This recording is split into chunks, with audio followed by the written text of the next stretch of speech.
第新闻继续来看，2020拼选战，赖清德早起是到南郡的铁票区苗栗县，为民进党的立委候选人来徛台。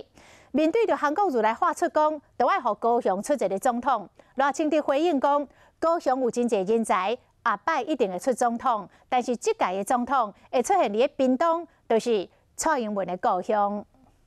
进入南郡铁票区苗栗县，民进党副总统候选人赖清德无得惊，为当一立委候选人施庭争伫助选。面对国民党总统候选人韩国瑜话讲，要互高雄出一个总统，赖清德是四两拨千斤。高雄人才济济，未来一定会出总统，但这一次应该不是。这一次的总统是出自屏东。 屏东就是蔡英文总统的故乡，赖清德真有信心。韩国瑜进行一日出招，爱大家民调为支持蔡英文，赖清德是一步一脚印。但他的目的不得而知啦，那不管韩国瑜市长讲任何的话，